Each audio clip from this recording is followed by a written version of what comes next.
David Okoro was a man who once walked with pride. He owned a small electronics shop at the corner of his street. Nothing fancy, but enough to feed his family, pay his rent, and send his only daughter, Chisholm, to school. He wasn't rich, but he was content. His wife, Amara, was the kind of woman who once believed love could survive anything. And his daughter, Chisholm, only 9, was the laughter in their small home. Amara used to say he was the kind of man every woman prayed for, hardworking, kind, and honest. But life, as it often does, had a cruel plan waiting. One night, everything changed. It was a windy evening. David had stayed late at the shop, finishing some repairs on a customer's radio. The sound of thunder echoed in the distance, and the power kept flickering. Then, a spark. One small wire caught fire. At first, he thought he could put it out. But within seconds, the flames spread, crawling across the wooden counter, licking the walls, devouring everything he had worked for. He ran outside, shouting for help. Neighbors came, throwing buckets of water, but the fire had already won.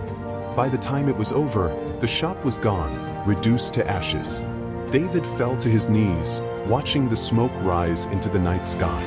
His life's work, his dreams, his pride, gone in a single hour.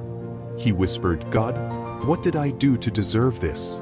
He had no insurance, no savings, only debt. That night, he returned home empty-handed and empty-hearted. Amara stood at the door, her eyes wide with disbelief. When he told her what had happened, she didn't comfort him. She didn't even speak. She simply turned away, whispering to herself, "We're finished." From that night on, she changed. She stopped smiling, stopped eating with him, stopped believing in us. Every word that came out of her mouth was anger, and every silence between them was louder than words. David tried. He really did. He borrowed money, searched for new jobs, even offered to work for others, but doors kept closing in his face. Then, one rainy evening, Amara made her final decision. David returned home from a fruitless job search to find her packing her clothes. Her suitcase lay open, half-filled, and her wedding ring sat cold on the table. Her voice colder than he had ever heard. "David, I can't do this anymore. I didn't sign up for poverty."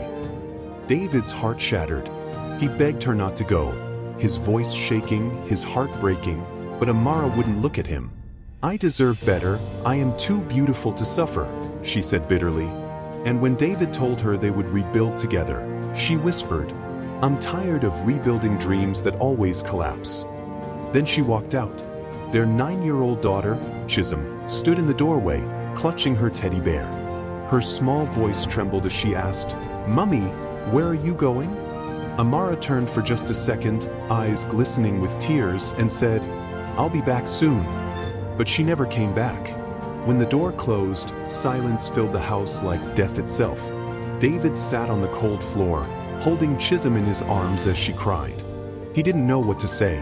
He just whispered, "Don't worry, my sunshine. Daddy's here. I'll never leave you." From that moment, David became both father and mother. The following morning, the house was unbearably quiet. The air felt heavy, like grief itself was sitting at the table with them.